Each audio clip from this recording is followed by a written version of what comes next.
Buenos días, soy Don Jaf. El pan se convierte en Cristo.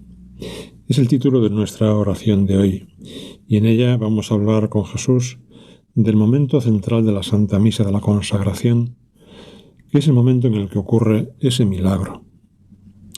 Jesús, nos ponemos en tu presencia para hacer este rato de oración. Como siempre, hacemos un acto de fe. Creo que estás aquí. Creo que me ves, que me oyes, que me hablas, que tengo que aprender muchas cosas muy bonitas y muy profundas de lo que supone que el pan se convierta en Cristo. Jesús, muchas veces al rezar contigo acudimos al Evangelio y reconstruimos las escenas, procuramos escucharte o ser un personaje más, ver lo que nos dices. Y es como, de alguna manera, como traer el Evangelio a nuestra vida de hoy, lo que sucedió hace 2000 años al presente. Pero en la oración de hoy lo que vamos a hacer es algo distinto, porque vamos a rezar con algo que sucede hoy, algo que tú, Jesús, haces hoy y que además todos los que estamos rezando contigo ahora lo hemos vivido muchas veces. Seguro que ya os habéis dado cuenta de que estoy hablando de la Santa Misa y en concreto del momento de la consagración. Hoy vamos a rezar con ese momento central de la Eucaristía. Y se me ocurría que podíamos hacer como un pequeño experimento, una pequeña prueba, que consiste en cerrar los ojos y escuchar el pasaje del Evangelio de San Marcos que vamos a meditar. Y por cierto, llevamos ya 25 meditaciones sobre este Evangelio de San Marcos y estamos en el capítulo 14. Es el momento de la última cena. El texto, que es muy breve, dice así: Mientras cenaban, tomó pan y después de bendecirlo lo partió. Se lo dio a ellos y dijo: Tomad, esto es mi cuerpo. Y tomando el cáliz, habiendo dado gracias, se lo dio y bebieron de él todos y les dijo: Esta es mi sangre de la nueva alianza que será derramada por muchos. En verdad os digo que ya no beberé del fruto de la vid hasta aquel día en que lo beba de nuevo en el reino de Dios. Bueno, pues si ahora os pregunto, ¿dónde ha sucedido lo que acabamos de escuchar? La respuesta es que no estamos seguros. No estamos seguros. Podría ser en el cenáculo de Jerusalén, la tarde del Jueves Santo, en la última cena. Pero también podría ser en la iglesia donde vamos a misa. Tomó el pan, lo bendijo: Tomad, comed, esto es mi cuerpo, este es el cáliz de mi sangre. ¿Cuántas veces hemos escuchado estas palabras, las mismas palabras de Cristo, de labios del sacerdote, en el momento de la consagración? Jesús, hoy no vamos a imaginar que estamos en Cafarnaúm o en otro lugar de Tierra Santa viendo cómo curas a un enfermo, cómo das de comer a una muchedumbre o cómo predicas a la gente. Hoy vamos a imaginar que estamos en misa, en concreto en el momento de la consagración. Nos es muy fácil porque, te digo, es algo que hemos vivido muchas veces, ¿no? Traer a la imaginación esa iglesia donde vamos a misa habitualmente, el altar, todos los detalles que rodean ese momento de la ceremonia, en fin, la luz, las velas, la gente. Bueno, igual que cuando meditamos el Evangelio, no nos limitamos a escuchar, a mirar, a contemplar, sino que intentamos vivir las escenas. También ahora vamos a hacer lo mismo. Jesús, queremos vivir contigo el momento de la consagración en la misa. No ser espectadores que están ahí como un poco lejos en el banco. Igual que te rodean los apóstoles en el cenáculo, también nosotros ahora nos acercamos al altar porque no queremos perdernos ni un detalle. Estamos ahí en torno al altar, que es la mesa de la cena del Señor.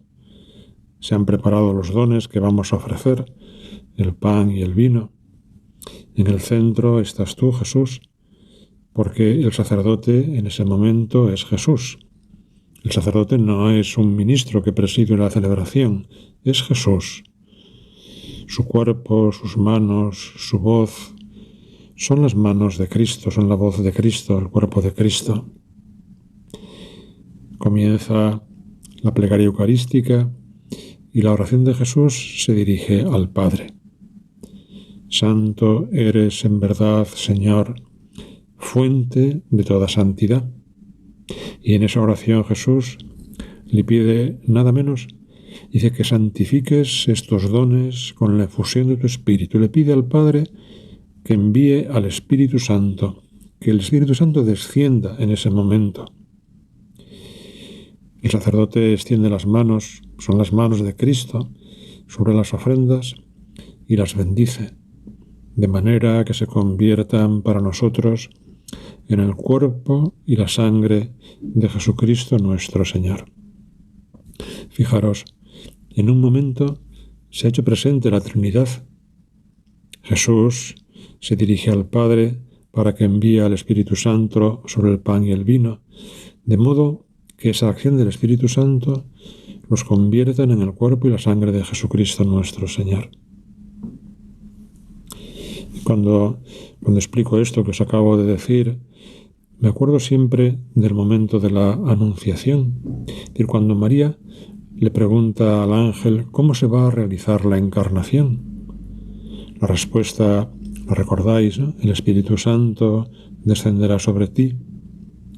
En la consagración sucede lo mismo, que santifiques estos dones con la efusión de tu Espíritu.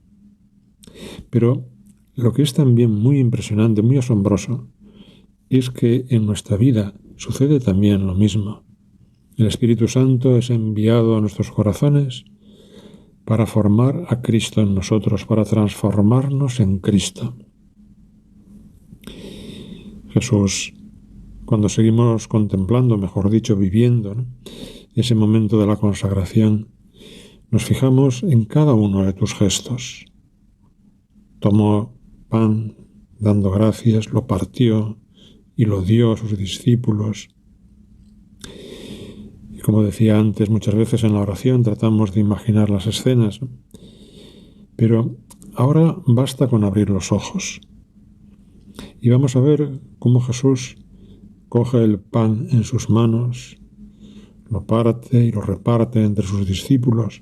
Todo eso está ocurriendo delante de nosotros.